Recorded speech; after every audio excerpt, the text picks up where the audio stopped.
when we think in terms of the example you gave, which is, the purchase of a car, it's a product, right? But really in real estate, we see that as the house is a product, but the person is really in the professional services business, right? Right. Right. So it takes on this other type of identity almost. In the real estate professional needs to look at their business as a professional service, but there's a product involved, which makes it feel very transactional. And I think this is, and why I asked you here is this is, I think, the core, for lack of a better term. Okay. It's out there. It floats around of, 90% of people surveyed after a real estate quote transaction would use their agent again, but only like 15% of them do. And there's really a lot of truth in that. It's not super scientific. It's just, so I can't really even source it. So that drives me nuts, but we all know it to be true. Okay. And so if we take that as a truism in the business, I think that it's because it's the intersection of a product and a service, which makes it more complicated. And that's what I'm hopeful that we can unpack here in part one, which is we know it's different. Okay. Let's first define the difference and then we solve for it. So yeah. You talked about engagement. Again, yet another $20 word that gets thrown around, but I want us to take a moment and define the term.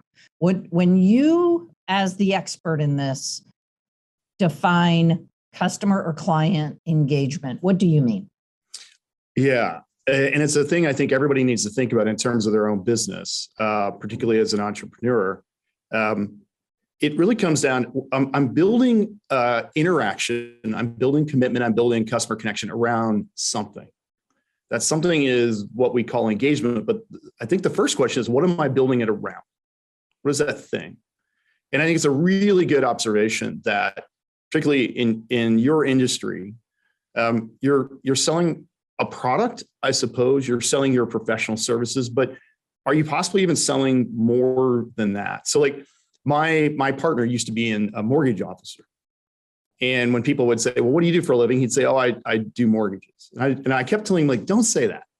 When people ask you what you do for a living, you can say for a second, but the first thing you should say to them is, I help people realize their dream of home ownership. That's what I'm about. And if I can help somebody get there. You'd be hard to be married to. You'd be editing. No, I'm just kidding, but that's genius. Yeah. Say it again. Right. So somebody that helps you get a mortgage is really helping you realize your dream of home ownership. And I think obviously that's what real estate agents do. Mm-hmm. Yeah. Yes. There's a transaction. There's a house purchase. They're giving you a professional service, but they're actually leading you through an experience that should be highly memorable. And if it is concluded in the proper way, well, then it seems like inevitable that I would come back to that same person again. And yet, we know that there's this sort of known statistic that people don't return. So one of the questions we have to have is then where did I fall short in creating engagement around an experience that was more than just a transaction, more than just a service? I thought about that. So let me sort of talk about the difference between two terms that get thrown around a lot. The difference between customer experience and what we usually refer to as loyalty. And I think it's easy to put it sometimes in somebody else's business terms that we all have the same experience. So think about an airline. What is the customer experience of an airline? Well, the customer experience, I oftentimes say is, first of all, it's what everybody gets. Everybody gets the customer experience.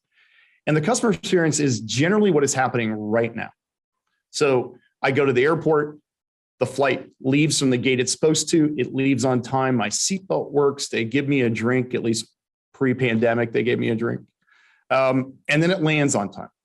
That is the customer experience. But there's a different experience that we want to try to build, which is what maybe it's easy to call it the loyalty experience. And the loyalty experience is what happens above and beyond that. And this is the really important part, Dan. What is going to happen next? What is my intention to do next? So if everything went well today, then I probably have an intention to fly that airline again. I had a good experience. So I'm thinking in my brain, like, I'm going to fly this airline next time and the next time and the next time. So future intention starts to be built in. So it's not just servicing the moment and saying things went okay today, but you're starting to engender in your client the sense that I've got to keep this person around because they're doing things for me that go above and beyond.